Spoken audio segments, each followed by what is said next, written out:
ഒരു വ്യക്തിക്ക് രണ്ട് അവസ്ഥകളുള്ളത് നമ്മൾ പറഞ്ഞു. ഒന്ന് ഫിയർ സ്റ്റേജ്, രണ്ട് ഫ്രീഡം സ്റ്റേജ്.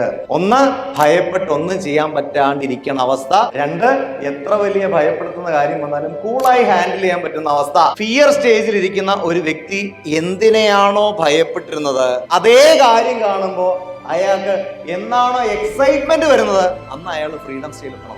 പൊതുവേദി കാണുമ്പോൾ കൈയും കാലും വിറച്ച് പേടിച്ച് വെറുതെ ഇരുന്ന ആള് പൊതുവേദി കാണുമ്പോൾ വളരെ ആവേശത്തോടെ സംസാരിക്കാൻ പോകുമ്പോൾ ഫിയർ സ്റ്റേജിൽ നിന്നും അയാൾ ഫ്രീഡം സ്റ്റേജിലെത്തി.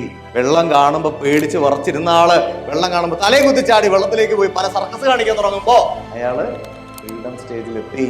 സ്വാതന്ത്ര്യമില്ലാതെ ഞെക്കിപ്പിരിച്ച് കുറെ നാൾ നടന്നെടുത്തുനിന്ന് സ്വാതന്ത്ര്യം കിട്ടി ജീവിക്കാൻ തുടങ്ങിയപ്പോഴാണ് നമുക്ക് നമ്മുടെ രാജ്യത്തിന് ഫ്രീഡം കിട്ടി നമ്മൾ പറയാൻ തുടങ്ങിയത്. എന്ന് പറഞ്ഞ പോലെ ഒരു വ്യക്തിയും ഒട്ടനവധി ഫിയറുകളാകുന്ന അടിമത്വത്തിലാണ്. അതിന്റെ പുറത്ത് കടന്നാലേ ഫ്രീഡം ഉണ്ടാവുള്ളൂ.